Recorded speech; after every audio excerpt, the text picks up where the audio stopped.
যদি ইভা আপুর কাছে যাই, মানে আপনি তো অবশ্যই সিনিয়র একজন পার্সন এবং অভিজ্ঞতার দিক থেকে বা কমিউনিকেশনের দিক থেকে অনেকটা আগায় আছেন। আহ, মানে আমাদের ট্রেনারের দিক থেকে যে একটা টিচিং এর যে একটা এক্সপিরিয়েন্স, সেই জিনিসটা কেমন অ্যাকচুয়ালি ইলানাইটিতে আপনার কেমন লাগলো? শুভ ভাইয়া, পড়ানো তো এক একজনের এক এক কৌশল অবলম্বন করে পড়াতে গিয়ে। হুম কিন্তু হুম। আহ, পড়ানোর কৌশলটা আমি সরিয়ে রাখি, সেটা তো খুবই সাবলীল।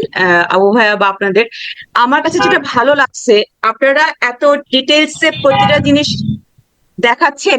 এইটা আমি পাইনি শুভ ভাইয়া। এটা যারা পাইনি তারা জানে যে আপনাদের ক্লাসগুলো কতটা ইম্পর্টেন্ট, কতটা গুরুত্বপূর্ণ। যারা ক্লাস করছে না, আমি জানি না, তারা আসলে জানেই না যে আপনাদের ক্লাস থেকে তারা কি পেতে যাচ্ছে বা কি পাচ্ছে। এটা যদি ঘুরাক্ষরে অনুমান করতো, তারা একটা ক্লাসও মিস দিত না। এত হ্যাঁ, এটা ডিটেলস। আচ্ছা বললেন, আপনি বাড়ায় বললেন কিনা আমি জানি না, কিন্তু না না শুভ ভাইয়া, আমার ইটস মাই এক্সপিরিয়েন্স। আমি যেটা পাইনি সেটা আমি পেয়েছি আপনাদের কাছে এসে। আমি এত হ্যাপি, এত খুশি। মানে বলে না যে মানুষ ভাব প্রকাশের ভাষা আমার নাই। আমার শুধু দোয়া আপনাদের জন্য, অনেক দোয়া। আল্লাহ আপনাদেরকে অনেক দূর নিয়ে যাবে, নিয়ে যাবে। শুভ এই বিষয়ে আমার কোনো সন্দেহ নাই।